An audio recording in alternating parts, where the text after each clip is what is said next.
The big issue is how social movements can really assert themselves, promote their interests, and push their agenda in a system that's based on elections. And when I talk to activists about this issue, I start out with a very simple observation, which is that activists tend to have a lot of influence in elections during the primary season.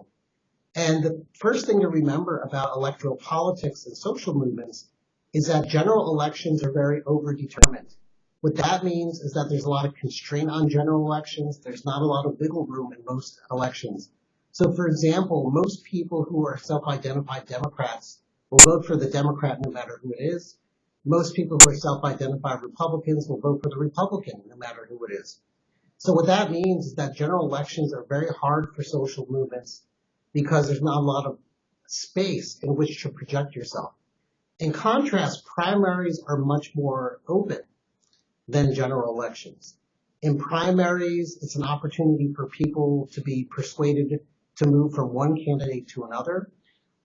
It's often kind of a soft underbelly of politics. Incumbents have a lot less control over primaries than they do over the elections. And what you discover when you study social movements is that a lot of the most influential movements assert their power in primaries. So, for example, the Tea Party has been very successful, not because it has persuaded a lot of people to come to its side. Instead, the opposite is true, where the Tea Party seems to exist mainly within the Republican Party, and it hasn't really persuaded a lot of people to switch from the Democratic Party to the Republican Party. But they have a lot of power because they've been very insistent on challenging people during primaries. So there are a lot of older establishment Republicans that lost their seats to Tea Party challengers. And what happened was a lot of the Tea Party challengers, many of them won their elections, they won the primary, which means they're in a really good position to win a general election. And that's why they control a lot of seats in Congress and a lot of governor's offices. In contrast, a lot of movements that kind of distance themselves from politics don't have a lot of power because they got shut out of that general process. They don't challenge people in the primaries. Their process wanes a great deal. I also tell activists when thinking about elections to really seriously consider their relationship to political parties. So once again, the Tea Party is an excellent example. Is an example of a movement that's very comfortable living inside of a major party. So survey after survey shows that most people who identify with the Tea Party label, they tend to be Republicans. Overwhelmingly, they identify as conservative, even more so than the average Republican. So from the very beginning, the Tea Party was very safely inside the Republican Party, and that allowed them to exert their influence within the Republican Party. In contrast, there are some other movements which have existed outside the party, or they see themselves as having a very antagonistic relationship with the party. Probably the most famous recent example is Occupy Wall Street. A lot of people have asked, why didn't that movement have more success? It got a lot of media attention, a lot of people cared about it, but you didn't see a whole lot of policy success. Well, one reason is that the Occupy Wall Street movement viewed itself as being outside of the political parties. They didn't want to be contaminated or damaged by elections, which can have a corrupting influence. And so, not surprisingly, they haven't had a lot of allies in Congress. They haven't had a lot of allies in the White House. And not surprisingly, they haven't had a lot of progress on their policy issues. Probably an in-between case is the anti-war movement of the 2000s. And that's something that I've done a lot of research on. And what we discovered is the anti-war movement collapsed in the middle of the 2000s once Democrats came to power. So the anti-war movement more closely identified itself with the Democratic Party. They allowed anti-war protests to be used as anti-Republican or anti-Bush rallies, in addition to being anti-war rallies. So not surprisingly, when the Democrats took power in 2006 in Congress, in 2008 in the White House, the audience for the anti-war movement very quickly diminished. So these three recent social movements tell you a lot about how movements can really approach elections, what lessons they should learn, and how they should participate. Well, maybe another thing that we could talk about is the relationship between activism and more mainstream institutional work. That came up earlier in my research on Black student activists. And one thing that I discovered was that Black student activists were more likely to be successful in getting their demands met if they were able to speak the language of the institution. So in other words, it's one thing to protest, it's one thing to attract attention to yourself, it's another thing to be able to say, this is what I want. Here's a concrete plan for accomplishing that. You might call that the difference between the logic of activism and the logic of an institution. They each have their own ideas, their own logic, their own way of doing things. They're very different.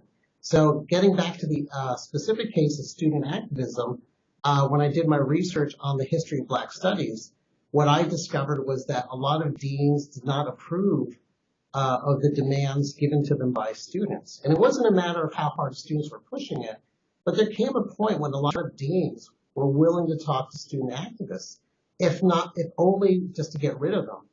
So there was a point when a dean would tell student protesters, yes, please come to my office.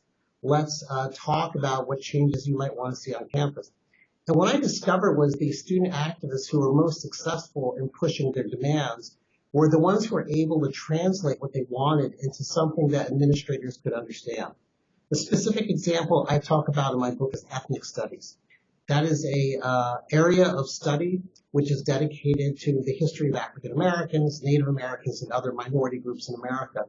And so in the 1960s, there were a lot of protests. People said universities were racist, they were exclusionary, they were not paying attention to the history of all the people of the United States. Instead, history departments and other social science programs were only paying attention to white people, to people of European ancestry. So there were protests to try to fix this, to try to change this. And what I discovered was that students who were more able to talk the language of interdisciplinary academia were the ones that were successful. And the ones who talked about community action, community power, often have their proposals rejected. Why? Because every institution has a value. All institutions have a value. They're trying to achieve some goal, some mission. And if you don't understand the values of an institution and you propose something that goes against the values of the institution, it's going to be very hard to get your demands satisfied. So returning to the example of student activists, the specific issue was that universities are not based on overtly political missions. So for example, you cannot go to a university and say, I would like to pay for a Department of Republican Studies or a Department of Democratic Studies. That's simply not permitted. The ethos of the university, the value of the university is that at least on some level, everybody can participate. So when student activists would come into the university in the 1960s and early 1970s and say, we want a Department of Ethnic Studies to help poor people. We want a Department of Ethnic Studies to help people in poor inner city areas. Deans did not respond to that very well at all.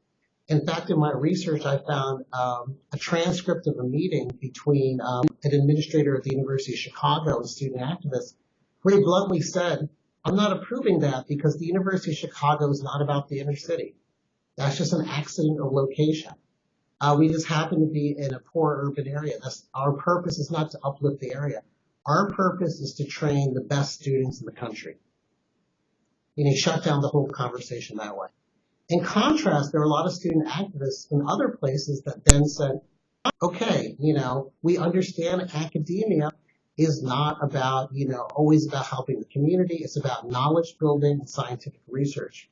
So what they would do is they would present proposals in a way that was compatible with that mission. They would say something like, for too long, we have not studied the history of African Americans.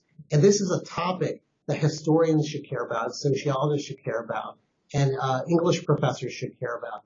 Therefore, we should have a special program where people can come together and teach these things, and that'll improve the prestige of the university, its visibility of the university, and it'll serve all the students, not just the Black students in the university. So I took from this research a very important lesson, which is that activism and institutional change are two very, very different things. If an activist goes in and says, I'm going to change the world, I'm not going to pay attention to the values or moral code of the institution, then they're walking into a tough situation. They're walking into a situation where people are not going to accept their demands. Instead, if they take a moment and an activist says, what is it that they can understand? what is it that this congressman can understand, this CEO can understand, this university president can understand? How can I translate my goals into the mission of that university as something that I want? And when I present this argument to activists, often they bristle and they say something like, are you trying to tell us to chill out, to cool it, to sell out our values? I'm like, no, but all of life is a compromise. You know, very few of us are going to come in and reinvent everything from scratch. Instead, the way social life works for real is that you have to come up with compromises. You have to figure out where in the system things are a little soft, where there's some wiggle room, you can find some friends, and you build social change in that way by targeting administrators who are friendly, by finding places where you can do something. And I think that's very valuable. And turning everything into an all or nothing game is not constructive. Instead, social movements should say, how can I get into the system? How can I learn how the system works? And how can I make some part of it, even if it's not all of it, but at least some part of it work for me?